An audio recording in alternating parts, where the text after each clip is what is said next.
Surely he's not going to make that stick on Mitch Evans into turn 10. Bird's done it. Absolutely amazing from Sam Bird. He comes around the final corner to win here in São Paulo. That was absolutely amazing. As they've all made their way down, and look at that on the outside there as well. That is the McLaren, who was making some really storming progress, but a nice clean start there up at the front.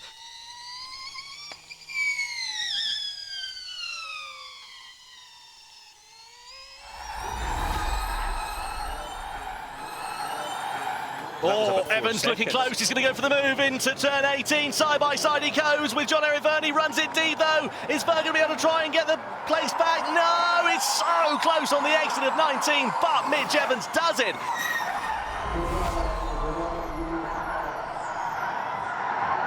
Is that Sam Bird down the inside into turn 18? Yeah, Bird making the move on Sete camera then.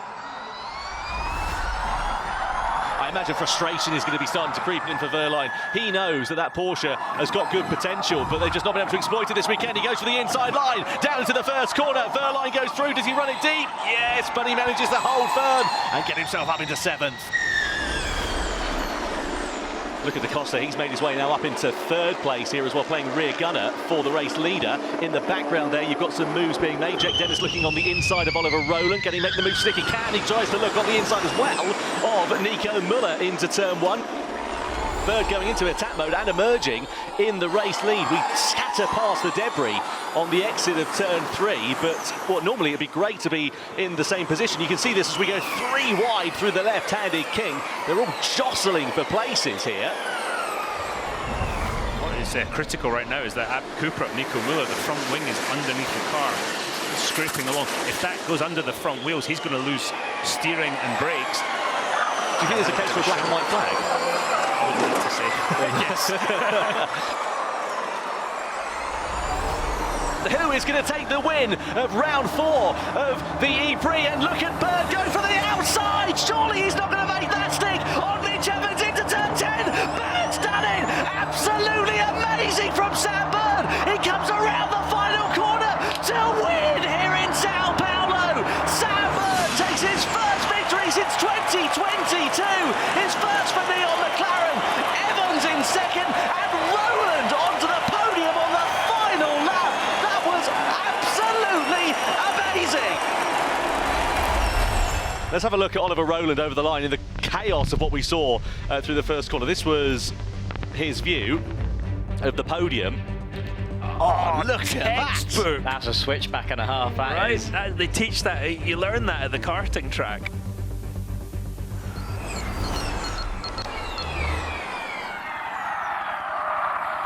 Da Costa there on the inside of Sete camera into turn 1, gets it done clean, clinical and decisive there for the Portuguese driver.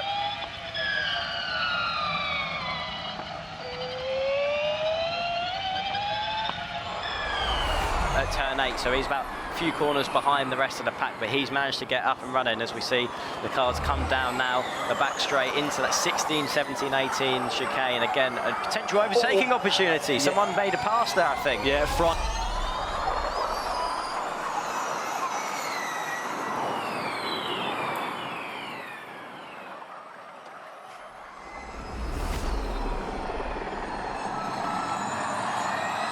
Oh, side by side, 3 wide in the background there as well, and Bird's just going to get ruffled out a little bit here. Is that going to cost him a bit of time? Maybe a position or 2 as Verne goes to the outside. He's going to try and pick the pocket of everybody into the first corner. Is he going to sweep into the lead? He does.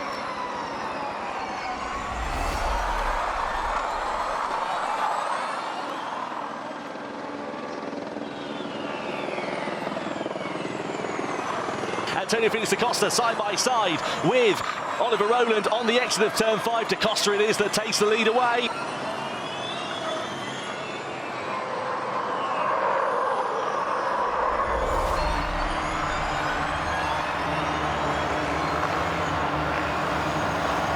Dennis defends. Here comes Nick Cassidy on the inside of Nico Müller through into the final corner. We come to the line. Wehrlein wins in Misano. Who gets 2nd and 3rd onto the podium? Dennis gets 2nd and Cassidy takes 3rd from Nico Müller. signaling their intentions, a lot of the drivers at this point, but not making any affirmative moves as it stands. You can see they're certainly not going at full pace by any stretch of the imagination. There's still a litany of debris on the circuit, courtesy of that Tech Pro barrier there as well. And look at that Wehrlein on the outside here of Rowland. Yeah. Into attack mode then goes Vandoorne for his second deployment. Where's he going to emerge in relation? Evans is going to take the lead of the race away as we head down the hill into Mirabeau. Here comes Cassidy too on the inside. Are we going to get the Jag getting ahead? Yes, we are. He moves a position through, and also Verne trying to attack on his teammate here. So it's two Jaguars leading the two DS Penske's.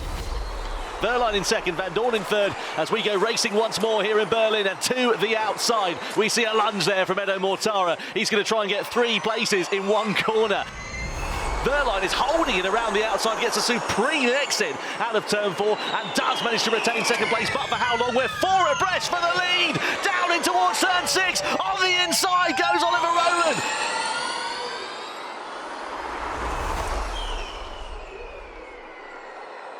As we go into turn 12, close quarters between these two, side by side in the background there. Rowland on the outside with Pascal Wehrlein, switches to the inside for the final corner of turn 15. Rowland is now ahead.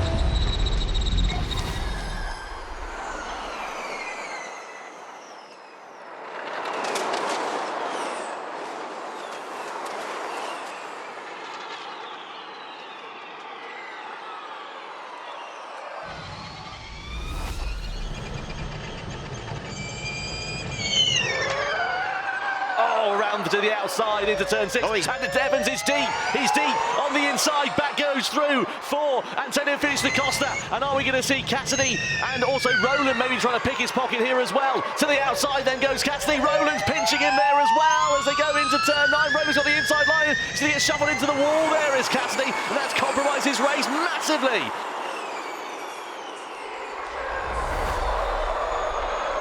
The inside of Wehrlein is Dennis as we go through the triple apex left-hander. These two have got history. It's going to sail on the wall just as we come through. And now here comes Jake Hughes as well with 3 wide down the start-finish straight. Dennis in the middle. On the right-hand side, you've got Taylor Barnard who goes for the sweeping line on the outside through turn 1 into turn 2.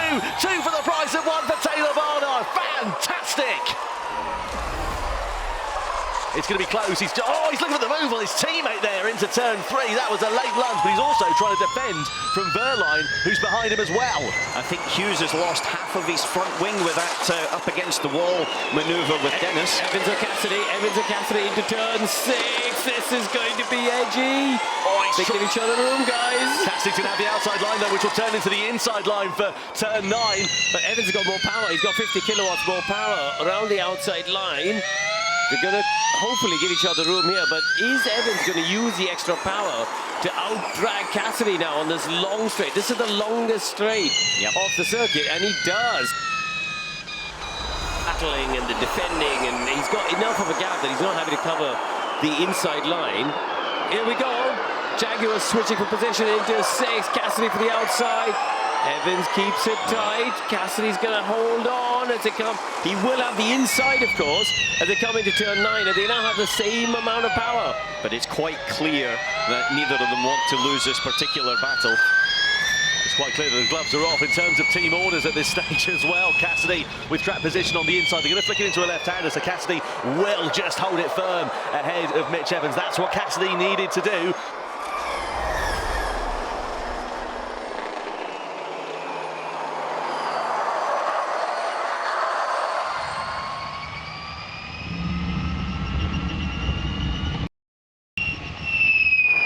They're all keeping their powder pretty dry at the moment. Look at this though, 3 wide for the lead, down into turn 10. Verne goes through, and here's the front. Is Evans going to follow him past as well? It's pretty close as we cross on board with Wehrlein, looking back at Dennis versus his teammate Antonio Felix da Costa as we come down the start-finish straight.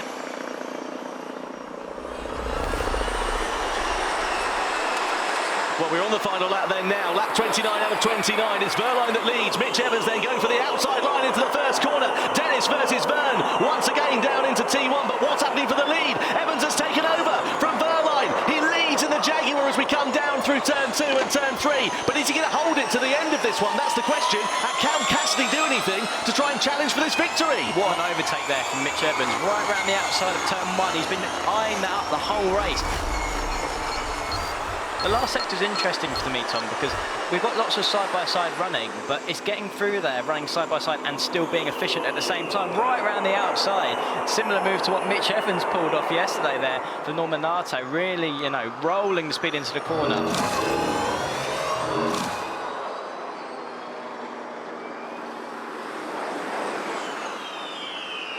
Yeah, one lap fewer, but it's certainly changing things. Here we go then with Da Costa looking on the outside of Vandoorne for second. Can he get through? Yes, he can. Around the outside for Da Costa. And you've got side-by-side action with Verne and Günther for 7th place as well. Cassidy's front wing is damaged from that moment there with Hughes in turn 1. That could be massively detrimental to him. You can see Hughes here is really trying to expend energy. He's just had the hurry up from his race engineer, Alan Cox, as he looks for the inside line at turn 7. Nato's trying to firm it around the outside, but can Hughes keep a wheel on the inside? Close quarters between the two for second. A slip and a slide there for Hughes. He's going to go around the outside.